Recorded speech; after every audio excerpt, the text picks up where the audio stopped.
ಒಬ್ಬರಂತರೂ ಮಾಜಿ ಮುಖ್ಯಮಂತ್ರಿಗಳು ರಕ್ತದಿಂದ ಬರೆದು ಕೊಡ್ತೇನೆ 25,000 ಕೋಟಿ ಪ್ರತಿ ವರ್ಷ ಕೊಡ್ತೇನೆ ಅಂತ ಭಾಷಣ ಮಾಡಿದ್ರು. ಏನು ಕೊಡ್ಲಿಲ್ಲ. ಯಾರು ಅನ್ನೋದು ಎಲ್ಲರಿಗೂ ಜಗತ್ತಿಗೆ ಗೊತ್ತದೆ.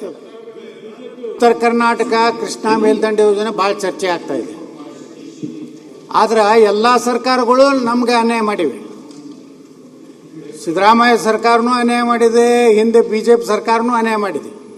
ಒಬ್ಬರಂತರೂ ಮಾಜಿ ಮುಖ್ಯಮಂತ್ರಿಗಳು ರಕ್ತದಿಂದ ಬರೆದು ಕೊಡ್ತೇನೆ 25,000 ಕೋಟಿ ಪ್ರತಿ ವರ್ಷ ಕೊಡ್ತೇನೆ ಅಂತ ಭಾಷಣ ಮಾಡಿದ್ರು. ಏನು ಕೊಡಲಿಲ್ಲ. ಯಾರು ಅನ್ನೋದು ಎಲ್ಲರಿಗೂ ಜಗತ್ತಿಗೆ ಗೊತ್ತದೆ.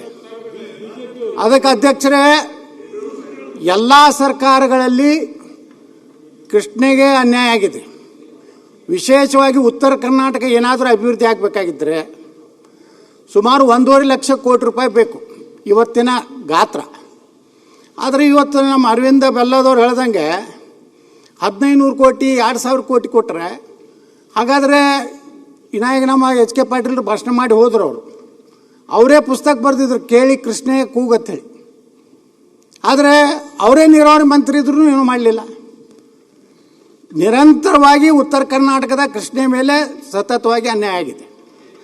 ಅದಕ್ಕೆ ಮಾನ್ಯ ಮುಖ್ಯಮಂತ್ರಿಗಳು ಈಗಾಗಲೇ ಭೂ ಪರಿಹಾರವನ್ನು ಕೊಡ್ತೀನಿ ಅಂತೇನು ಹೇಳಿದ್ದಾರೆ.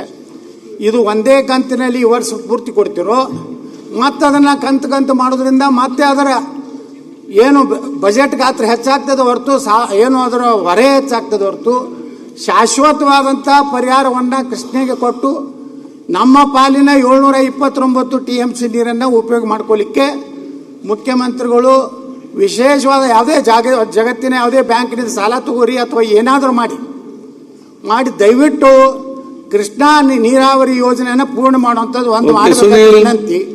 ಅಲ್ಲಿಂದ ಅಧ್ಯಕ್ಷರೇ, ಮಾನ್ಯ ಮುಖ್ಯಮಂತ್ರಿಗಳು ವಿಜಯಪುರಕ್ಕೆ ಬಂದಾಗ ಕ್ಲಾರಿಫಿಕೇಶನ್ ಕೇಳಿ, ಅದೇ ವಿಜಯಪುರಕ್ಕೆ ಬಂದಾಗ 130 ಕೋಟಿ ರೂಪಾಯಿ ಒಂದು ಫ್ಲೈಓವರ್ ಕೊಡ್ತೀನಿ ಅಂತ ಹೇಳಿದ್ರು. ಮತ್ತು ಕೋಲ್ಡ್ ಸ್ಟೋರೇಜ್ಗೆ ಬೆಳಗಾವಿ ಅಧಿವೇಶನದಲ್ಲಿಯೂ ಸಹ ಹೇಳಿದ್ರು 100 ಕೋಟಿ ರೂಪಾಯಿ ಕೊಡ್ತೀನಿ ಅಂತೇಳಿ.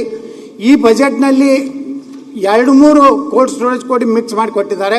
ನಾ ಮಾನ್ಯ ಮುಖ್ಯಮಂತ್ರಿಗೆ ವಿನಂತಿ ಮಾಡ್ಕೊತೀನಿ, ಆ 130 ಕೋಟಿ ರೂಪಾಯಿ ಫ್ಲೈಓವರ್ ಬಗ್ಗೆ ಮತ್ತು ಈ ಕೋಲ್ಡ್ ಸ್ಟೋರೇಜ್ಗೇನು ವೈನ್ ಪಾರ್ಕಿಗೆ ಬಿಜಾಪುರಕ್ಕೆ 100 ಕೋಟಿ ರೂಪಾಯಿ ಅವ್ರು ಕೊಡ್ತೀನಿ ಅಂತ ಹೇಳಿದ್ದಾರೆ. ದಯವಿಟ್ಟು ಅದನ್ನು ಅವರು ನಾವು ಕೊಡಬೇಕಂತ ವಿನಂತಿ ಮಾಡ್ಕೊತೀನಿ. ಮಾನ್ಯ ಸಭಾಧ್ಯಕ್ಷರೇ,